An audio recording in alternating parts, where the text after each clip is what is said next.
মা, তুমি দুধ আনতে গিয়ে দুধ না নিয়ে এসে গাভী নিয়ে এলে।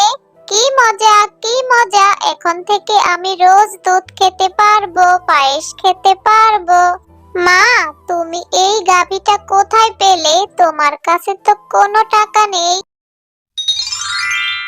মা, ও মা, আমার না ভীষণ পায়েস খেতে ইচ্ছে করছে। তুমি না আজ আমাকে পায়েস রান্না করে দিবে? মা মিনা, পায়েস রান্না করতে তো দুধ লাগবে। দুধের যেই দাম, এত টাকার দুধ আমি কোথায় পাবো রে মা? আমার কাছে তো কোনো টাকা নেই রে মা, যে আমি দুধ কিনে নিয়ে আসবো। মা, আমি এত কিছু জানি না। তুমি আমাকে আজ পায়েস রান্না করে দিবে। পায়েস রান্না না করে দিলে আমি স্কুলে যাব না। না রে মা, এসব কথা বলবি না। আমি দেখি কারো বাড়িতে একটু দুধ পাই কিনা। যদি দুধ পাই তাহলে তোকে পায়েস রান্না করে দিব রে মা। এরপর শেফালি শিয়ালিনী বাড়ি থেকে বের হয়ে আসে দুধ আনার জন্য। হঠাৎ শেফালি শিয়ালিনীর সাথে রাস্তায় মুন্নি শিয়ালিনীর দেখা হয়ে যায়। আরে শেফা যে, তা শেফা, তাড়াহুড়া করে তুই কোথায় যাচ্ছিস রে? আর বলো না মুন্নি ভাবি, মেয়েটা পায়েস খাওয়ার জন্য বায়না ধরেছে। দেখি কারো বাড়িতে একটু দুধ পাই কিনা। কারো বাড়িতে গিয়ে লাভ হবে না শেফালি, কারণ কারো বাড়িতে কোনো গাভী নেই। তাহলে তুই দুধ পাবি কোথা থেকে? তবে বনের উত্তরে বাঘিনী মামির বাড়িতে কয়েকটা গরু আছে শুনেছি। হয়তো বাঘিনী মামির বাড়িতে গেলে তুই দুধ আনতে পারবি। ঠিক আছে মুন্নি ভাবি, আমি তাহলে সেখানেই যাই।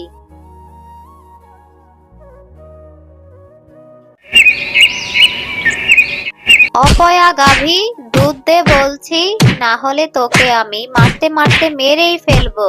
এ কি বাঘিনী মামি, তুমি এই গাভীটাকে মারছো কেন?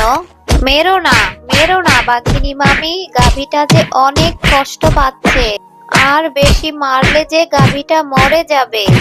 আমার গাভীটাকে মারবো নাকি কাটবো সেটা আমি তোকে কেন বলবো, হ্যাঁ? তোর এত বড় সাহস! গরিব শিয়ালিনী হয়ে আমার কাজে বাধা দিতে এসেছিস? যা বলছি এখান থেকে চলে যা।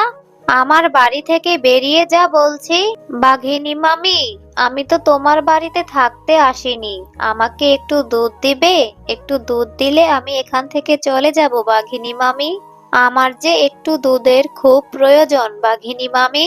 এই গাভীটা দুধ দিচ্ছে না বলে আমার মাথা খারাপ হয়ে যাচ্ছে। আর তুই আমার কাজে বাধা দিয়ে আমার কাছে দুধ চাচ্ছিস? যা বলছি এখান থেকে।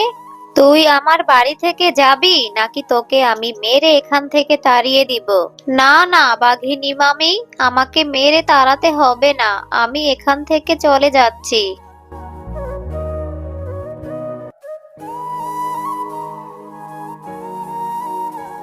বাঘিনী ভাবি, সেই কখন থেকে দুধ দোয়াচ্ছি, কিন্তু এক ফোঁটা দুধও বের হচ্ছে না।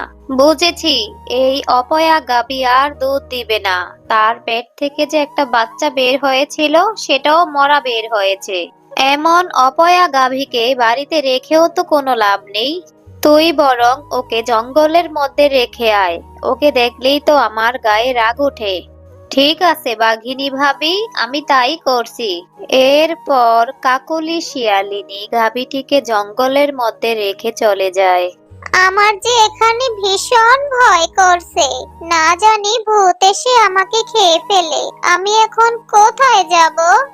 আমি যে একটা অপয়া গাভী। আমার বেঁচে থাকার চেয়ে মরে যাওয়াই অনেক ভালো। নিজের জীবন এভাবে শেষ করে দিও না গাভী, আমি তোমাকে সাহায্য করব। কিন্তু তুমি গাছ হয়ে আমাকে কিভাবে সাহায্য করবে?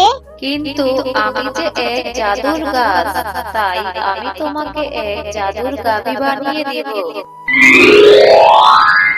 তুমি আমাকে কি জাদু দিলে? আমি তো কিছুই বুঝতে পারলাম না। তোমার মধ্যে আমি এমন এক জাদু শক্তি দিয়েছি যে তুমি এখন থেকে দুধ দিতে পারবে। তোমাকে আর কেউ অপয়া গাভী বলবে না। তোমার দুধ বিক্রি করে তোমার মালিক অনেক ধনী হয়ে যাবে। তোমাকে অনেক ধন্যবাদ গাছ। তাহলে আমি এখন আমার মালিকের কাছে ফিরে যাই। না না গাভী, তুমি তোমার ওই স্বার্থপর মালিকের কাছে ফিরে যাবে না। ওই মালিক তোমাকে তোমার স্বার্থের জন্যই চাইবে। যে মালিক তোমাকে তার স্বার্থের জন্য চাইবে না, তুমি তার কাছেই যাবে। কিন্তু আমি এরকম মালিক কোথায় পাবো গাছ? আমি তোমাকে যেভাবে বলছি তুমি সেভাবেই কাজ করো গাভী, তাহলেই তুমি সৎ ও ভালো মালিক পেয়ে যাবে। এরপর গাছ গাভীটিকে সব কথা বুঝিয়ে বলে দেয়, আর গাভী গাছের কথা মতো অভিনয় করতে শুরু করে। গাভীটি গাছের নিচে শুয়ে জোরে জোরে চিৎকার করতে থাকে। বাঁচাও, বাঁচাও, আমাকে কেউ বাঁচাও। কে আছো? আমাকে বাঁচাও। আমি যে খুব বিপদে পড়েছি। বাঁচাও আমাকে। কে আছো? আমাকে বাঁচাও। এ কি, জঙ্গলের ভিতরে আবার কে চিৎকার করছে? মনে হচ্ছে কে যেন বিপদে পড়েছে। দুধের খোঁজে আমি পরে যাব। আগে জঙ্গলের ভিতরে যাই, দেখি কেউ বিপদে পড়লো কিনা। এ কি, তুমি তো বাঘিনী মামির গাভী, তুমি এখানে এই জঙ্গলে কি করে এলে? আর এভাবে তুমি চিৎকার করছো কেন? আর বলো না শেফালি শিয়ালিনী, আমি দুধ দেইনি বলে আমার মালিক আমাকে কিছু না খাইয়ে এখানে মেরে ফেলে রেখে গেছে। তাই ক্ষুধার জ্বালায় হাঁটতে না পেরে এখানে পড়ে গেছি। তুমি চিন্তা করো না, তোমাকে এক্ষুনি আমি কিছু ঘাস তুলে এনে খেতে দিচ্ছি। এরপর শেফালি শিয়ালিনী কিছু ঘাস তুলে এনে গাভীটাকে খেতে দেয়। এই ঘাসগুলি খেয়ে নাও তো তুমি। তুমি আমার সাথে বাড়িতে চলো। এখন থেকে আমি প্রতিদিন তোমাকে অনেকগুলি ঘাস তুলে এনে খাওয়াবো। আমার এত সেবা করে তোমার কি লাভ শেফা শিয়ালিনী? আমি তো তোমাকে দুধ দিতে পারবো না, আর কখনো বাছুরও দিতে পারবো না। আমি যে এক অপয়া গাভী। আমার পেট থেকে শুধু মরা বাছুরই জন্ম নেয়। আমি তোমার কাছে কিছুই চাই না গাভী, তুমি শুধু আমার সাথে চলো। এই গভীর জঙ্গলে থাকলে যে তোমার বিপদ হতে পারে। তুমি অনেক ভালো শেফা শিয়ালিনী। তুমি আমাকে তোমার সাথে বাড়িতে নিয়ে চলো। তারপর শেফালি শিয়ালিনী গাভীটিকে তার সাথে করে বাড়ি নিয়ে আসে।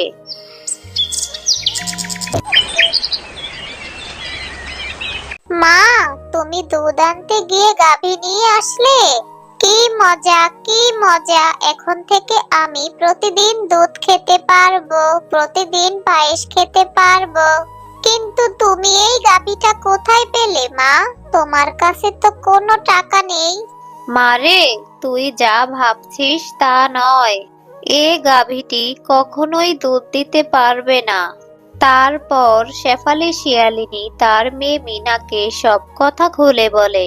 তার মানে তুমি আমাকে পায়েস রান্না করে দিবে না? আমি আর বাড়িতেই থাকবো না।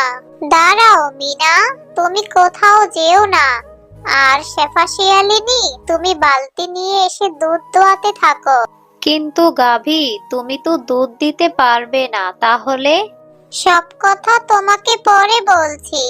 এখন আমি তোমাকে যা বলছি তুমি তাই করো শেফালি। তারপর শেফালি বালতি এনে দুধ দোয়াতে থাকে। এ কি গাভী, তুমি সাদা দুধ না দিয়ে এরকম সোনালী দুধ দিচ্ছ কেন? তার মানে কি এগুলি সোনার দুধ? ও, সোনার দুধ! তাই গাছ বলেছিল আমার মালিক আমার দুধ বিক্রি করে তাড়াতাড়ি ধনী হয়ে যাবে। গাভী, তুমি এসব কি বলছো? আমি তো কিছুই বুঝতে পারছি না। তারপর গাভীটি শেফালি শিয়ালিনীকে সব কথা খুলে বলে। সব কথা শুনলে তো শেফালি? এখন যাও বাজারে গিয়ে এই দুধগুলি বিক্রি করে তোমার মেয়ের জন্য সাদা দুধ নিয়ে আসো। আর সেই সাদা দুধ দিয়ে তুমি তোমার মেয়ের জন্য পায়েস রান্না করো শেফালি। এরপর শেফালি শিয়ালিনী সেই দুধ বিক্রি করতে বাজারে যায়, আর এভাবেই কয়েক মাস কেটে যায়। সোনার দুধ বিক্রি করে শেফালি শিয়ালিনী অনেক ধনী হয়ে যায়। এখানে তো গরিব শেফা শিয়ালিনীর বাড়ি ছিল। এই সুন্দর বাড়িটা কে বানালো? বাঘিনী মামি, কি ভাবছো? এত সুন্দর বাড়ি কি করে বানালাম? মানে, এটা তোর বাড়ি? এত সুন্দর বাড়ি তুই কি করে বানালি শেফালি? এরপর শেফালি শিয়ালিনী বাঘিনীকে সব কথা খুলে বলে। শেফালি, আমাকে ক্ষমা করে দে। আমি একটু দুধের জন্য একদিন তোকে অনেক অপমান করেছি। আজ তুই কত ধনী হয়ে গেছিস। আসলে আমি অনেক খারাপ। তাই তো আমি গাভীটির সাথে কত খারাপ ব্যবহার করেছি। এই মুখ নিয়ে আমি কখনো গাভীর সামনে যাব না।